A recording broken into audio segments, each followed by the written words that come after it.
Swafa man malo Yesu Keriso le ao le ekalesia. O te ofo alofa mfatalo fatwai lau sunga le toe ina ma le faletua. Vi ia le alofa ma le anga le o le atua ua o lea watatau feiloai i pue manu ai le opu e o mala. Wata o te fo ia tata o tuitonga o a tata lava o tau le leia ina ua e whanua le wha moe moe. A wale usunga fono e peo na tata vala vala ai ma lo le folau manuia. Fatalo fat fo ino fo a Kamupani ese. O te whamalulu atu i lau susunga le Tamaitai, whapea le mamalu le tapua inga, wale a wai mai le a fionga ia mua au sa pali'i, o le sa filifilia mo le wha moe moe. O Tinā ma Tama'ita'i le nei tai au, o na onisi o fuafuanga whale a inga le MALOSI. Ai avea ia lo whatau wa ai whaleo i nātu le tapenanga, sa saunia e papa ali'i, a wase sa o Tinā ma Tama'ita'i o le nei masina. MANATU AUTU wa feangai ma le Tinā ma Tamaitai, o le MALOSI, o le ALOFA MONI. TUSI FAITAU ua maua mai lea i le lua le Samuelu o lona mata upu e lua sifun maltasi, o lona fai upu e lima e o le sifun malfaa. A o le MATUA ua maua mai lea i le lua le Samuelu, fai upu, mata upu e lua sifun maltasi, fai upu e sifulu. Te walau atu wha mole faitau whaatasi mai.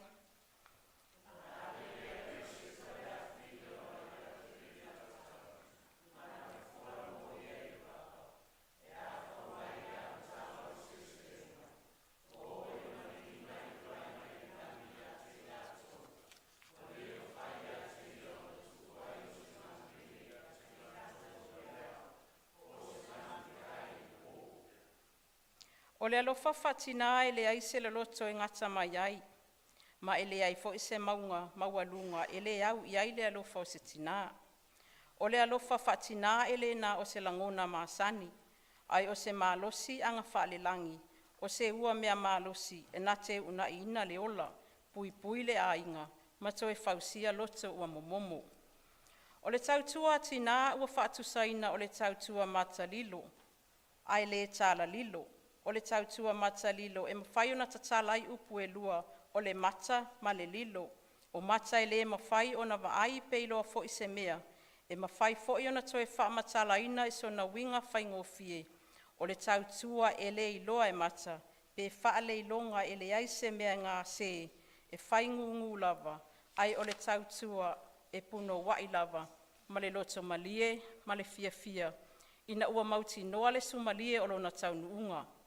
E ui lava la ina wha leilonga, ai le o mafai o na e la ai le wa ai le matai, po o le o lo fai i ai le tautua. Vaega mua, o le alofa faa-tina e MALOSI atu nai lo le oti. TUSI FAITAU lua le Samuelu o lona mata upu e lua sifun maltasi, fai upu e iwa ma le sefulu, wha mole faitau mai.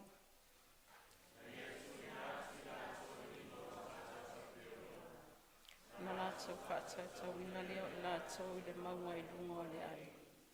Ua whaatasi latou i tō fitu. E pasetia fo i latou i asu mua le seleselega. Avea i lea Risepa le afafine o aiale i e talatala. Mana fofola mo ia i le papa. Ia fo mai le amataga o seleselega. Moho oina malingi mai le vai mai le langi ia te latou. Wale mafai ia te ia ona tuua i o se manu lele ia te latou i le ao. Po se manu feai le po. O le tala i le Tinā ia Risepa, o le tala whaamomoi loto. Ai matautia ni a onga e maua mai ai. O Risepa o le pālake po le autau nonofo o le tupu o saulo. Mana maua ia tali e to o lua o le tupu. Na i uina fasi o tia i la ua, ona ua tua ia saulo malana sala le mafua anga o leo o mai o leo ngetele ia Israelu le tolu tausanga. E le mafai e Risepa ona la vea ina lana whanau mai lima o kipeona, ai fai mai le tala, a o tau tino o tama, sa iai Risepa, ua na fofola le i e talatala i lunga o le papa, ma nofo ai e leo tino maliliu o lana whanau, ne i aina e manu feai. Ono masina e leo e le afafine tino maliliu o lana whanau, le ao ma le pō, timu ia malaina. O le ata leo le alofa faa-tinā e malosi atu nai lo le oti. E le tua lava lana whanau. E tusa lava pe ua maliliu, pe ua sese foi, pe ua lafo ia le lalolangi, o le alofa tinā e le muta i le oti. O loo whapea mai le mau, na leo Risepa ia tino oti, ina ne ipapai iai manu felele i le ao, po manu feai le po. O tinā, o le leo, o le ainga. Latou te pui ia latou whanau, ma o latou ainga, mai ni mea e wha Tamaitai. Vaega e lua. O le alofa MONI, e iloa i taimi faigata o le ola.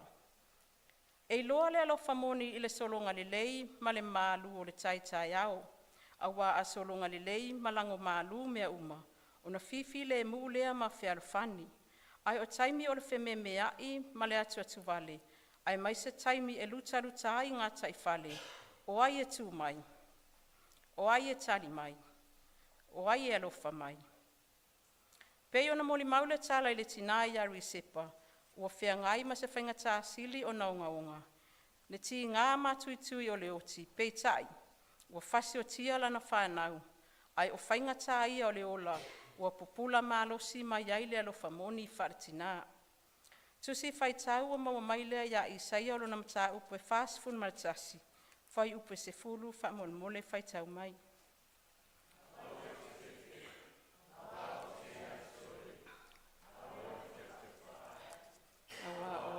Tua, o te whaamalosia oe, e MONI, o te pesoasoani ia te oe, e MONI, o te tauwhia oe lo lima taumatau, e iai lea mi o tonu. O upu whaamalosi au ia le perfetau Isaia le nu o le atua, ina ia tu maupea le whaatua i le atua i taimi whaingata o le ola. Le atua tātou mawaile loto tele, mawaile onosai, ma le alofa MONI taimi whaingata o le ola. E iai le manatu o le whaatua la sa ia Risepa, na ia mawaile alofa MONI taimi whaingata o le ola. A waile aiso tātou MALOSI te te atuai i FAITAU ma whaingata, ai o le whaatua i le atua, tātou te mapu ai nu lele i tua atu whaingata. O le alofa MONI taimi whaingata o le ola, o le MALOSI lea mai le atua, o le mana o lo nā nganga tauto o luaina, i tātou ina ia au o le whaavaivai i FAITAU ma whaingata. Peio upo le TUSI, e iloa le auro i le afi, e le iloa lo nā alofa i taimi lelei, a o taimi leanga. Vaega e tolu, ia MANATU pea le alofa o nā io tātou Tinā. E MANATU pea le alofa faa-tinã, ua e manuia, ma o manuia ai. E o fo i te tono a inga ma e kalesia. O fautuanga mo le whanau, o le tua lalo i Tamā i mea e manuia ai le a inga. O le alofa na fai e Risepa, mo lana whanau, e ui ina oti, e whapea fo i o tātou Tinā, e atangi ai le alofa whaale atua i le soifua ma le olanga lue. O lau wha MALOSI, ia MANATU le alofa o Tinā i taimi uma. Awane ia vea le atamai ma le poto, le oa ma le tamau a inga, e ngalo ai le alofa o Tinā. TUSI FAITAU o maua mailea i le whaata o tolo na mta upe toris fulmatasi, fai upe luas fulmalvalu whamolmole FAITAU mai.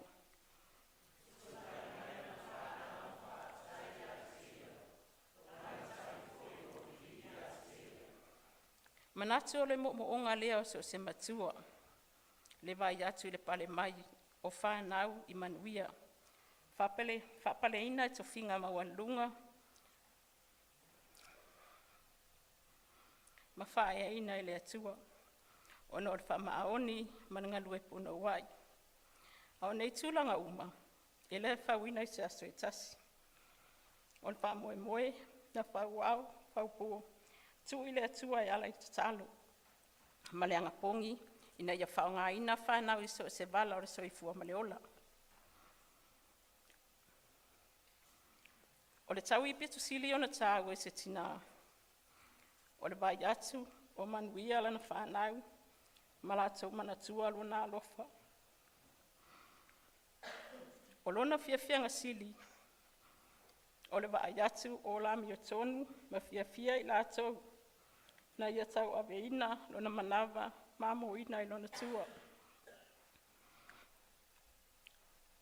Lo latou tau tua, ma le au onanga, e matalilo, e faifile e mu, e le se leo, e le ngao ia, e fai ma le roto malie, fai puna uai, ma le wha-maoni.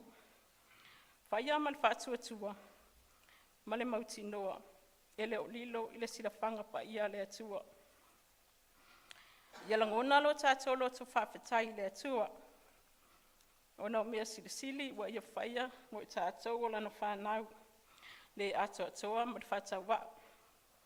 Au le asa tātali atu i le alofa mai o le atua. Ia whaila tātou tautua, ma le wha-maoni, ma wha-auaunga luenga le lei, au tātou Tinā. Talo whae MANATU pēr Tinā ua afe moe le malanga. Wa le no fo ia lona nufua, ma ua le sopo ia yoritana. Wa tātou sapi manu ai wha-manu yanga, ona o lo latou wafu sesina. E le i whaalongolongo ti ngā, ai sa tuli i luma se ai, a wā tātou mō nei mātai au. Vaega e whā, o le alofa faa-tina o le atua ua tātou wola ai. E ui ina māsani ona tātou whaalongo i le atua o le tamā, ai o le tele o Vaega o le tuspa ia o lo whaali ai fo ilo na alofa i pei o se Tinā. O se alofa foa i fua i lana whanau, e fusi, e wha-amawhanawhana, ma i le mafai o na whaangaloina. O lona winga o lo tātou wola, o lo tātou MALOSI, ma lo tātou feololo ia sa uma. E le o so tātou lava MALOSI, ai ona o le alofa faa-tina o le atua, o lo la lelei, ma tausi alofa mai a te tātou. TUSI FAITAU ua mau mai lele i saia e ono sifun maleono, au lo na fai upe sifun matolu, whamon mole FAITAU mai.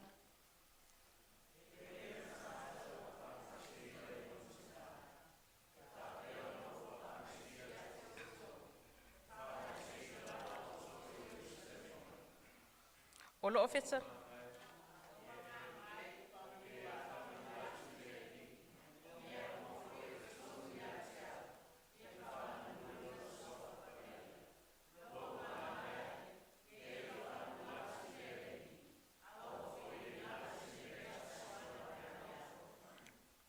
O lo ofesala iai le atua e pei o se tasi e wha-amaiseina e lona Tinā, e wha-apea lava na o wha-amaiseina utou.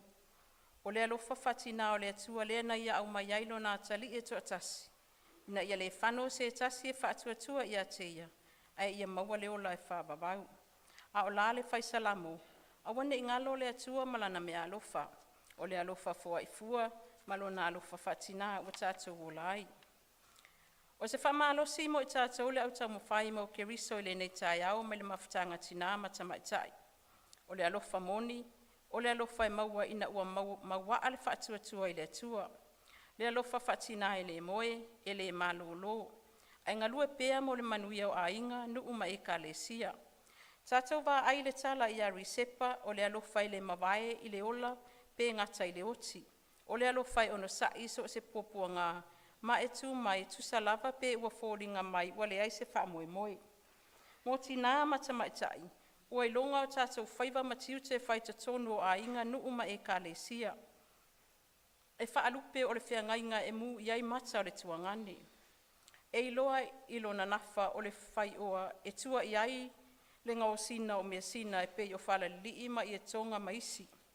O le aunga whaapae, o le pae ma le auli e wha fofola se manu minumi tatono a inga ma nuu ma le ekalesia. Pei tai ina wa whaipoipo o na wha-moe-moe lea o na nafa i le suafa e tau ave lo na toalua. O na suia lea o na whaalupenga i le whaletua o le matai ali. O le tausi o le tula whale, ia po o le toalua fo i o le tau lea lea. O na nafa o lo atangia i ingoa nei o le tausi e wha-moe-moe i ai le tausi ngau a inga, e malu ai a inga, e mako ai le tau wha le whale upodu. O le whaletua o le whaletua i ai le whaletele, ua le nā o le ngā sesenga o tau mafa, ai tua i ai le whaletele i lana whauwhautua ma lana tua lalo. O nei la tiu te whai ma tofinga faa-tina. O loo au mai se ata manino o le ngaluenga, fe oe oe a ia le tamā ma le Tinā. O le tula whale ma lona tausi, o le matai alii ma lona whaletua, e whaapea fo i le tau lea lea ma lona toalua. E mapo le sau whainga pe a whai e langolango sua le Tinā, e malu le tō wha pe a tau solomua le Tinā, i le olaina o le whaautanga o lo o saunoa ma whetalai i ai le tamā. Ai le mafai ona tino mai nei mea, pea le aise alofa MONI. O le awhai watu le maua Tinā ma Tamaitai i le pese fitu se fulu.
Ia manu tele lau sunga le taʻitaʻi o le sauninga, manuia le nofo a Kamupani, ai ola le Kamupani o Tinā ma Tamaitai, soifua.